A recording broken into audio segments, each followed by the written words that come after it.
Relevance is an extremely important concept in SEO that is rarely discussed. Google and other search engines want to present the most relevant and authoritative results to their users. There are two factors that determine the relevance of a site: links that point to it and the on site content. In their eagerness to get their content online, many webmasters overlook the fact that unless their content is very relevant to whatever keywords they are targeting, their site will not rank well. They scramble to get links from authority high DA sites, but many forget that unless the sites are topically relevant, linking them together might not make much sense. Suppose you have a site about pets. Inbound links from sites about cats, dogs, pet food, and pet health would be topically relevant. Such links would boost the topical relevance of your own pet site.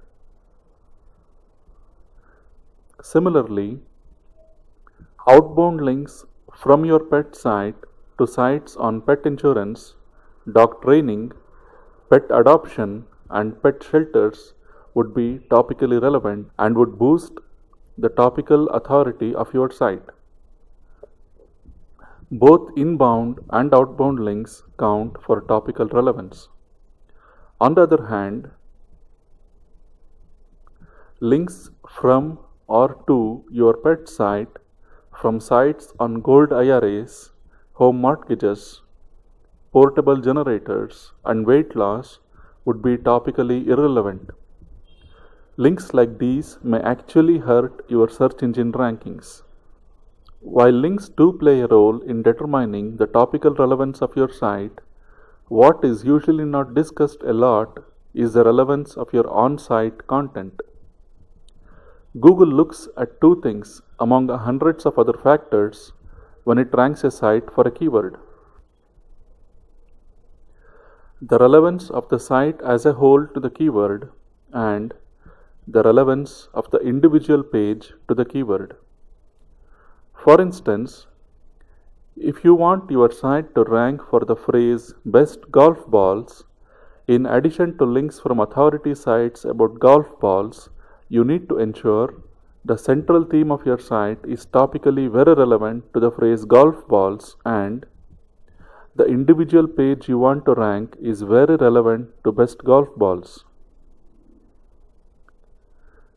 There are two things you can do to make your site more relevant topically. Group closely related pages together in categories for greater topical relevance of the site.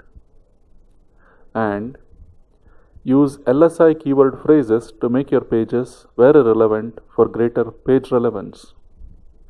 In short, both your site and each page on your site need to be relevant to the keywords you are aiming to rank high for. We will discuss about using LSI or latent semantic indexing keywords later. But most webmasters focus exclusively on linking to and from relevant high authority sites, but do not pay much attention to making their sites and pages very relevant to whatever they are trying to rank for. For instance, suppose a site has the following pages.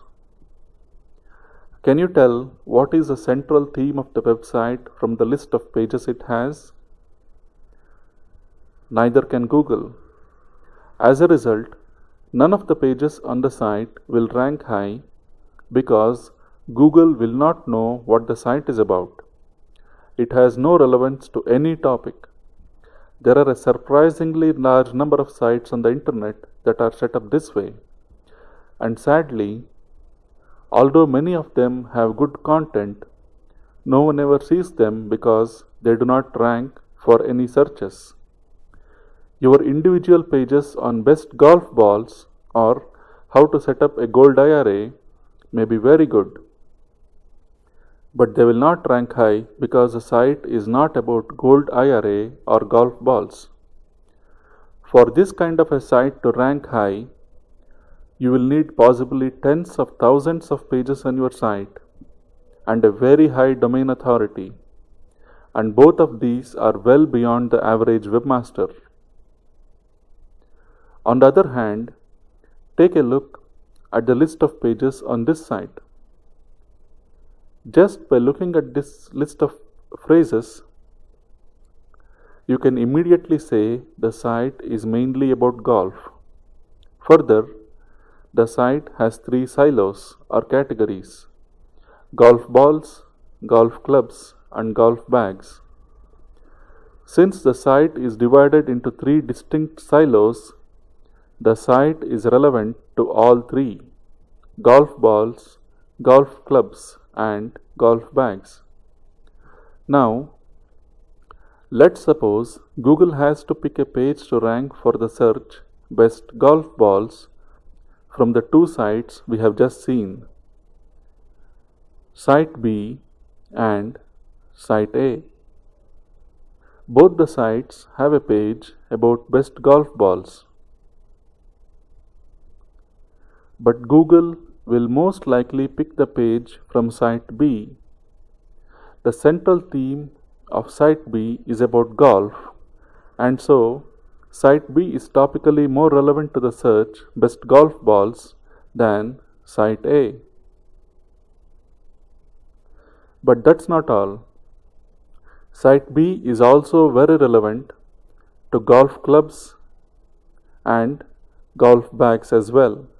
So, Site B will rank for phrases related to golf balls, golf clubs, and golf bags, while Site A will not rank for any search. Site A will need lots of powerful links to rank for anything because it is not relevant to any search. You will need to use brute force methods to push it up the rankings, and brute force methods, like resorting to dangerous link building techniques, do not always work. On the other hand, Site B will only need a relatively gentle push. It will need fewer and less powerful links compared to Site A, and will end up ranking better than Site A. This is what siloing can do for you. It can make your site topically relevant to whatever keywords you want to rank for, and your site will rank for a lot more phrases than it otherwise would. Siloing is not just a way to organize the pages on your site. Of course, it's a good way to organize site content, but it also helps your site to rank better for a lot of phrases that you want to rank for. Sites that are built using silo architecture perform better in search engines and are easier for users to navigate as well.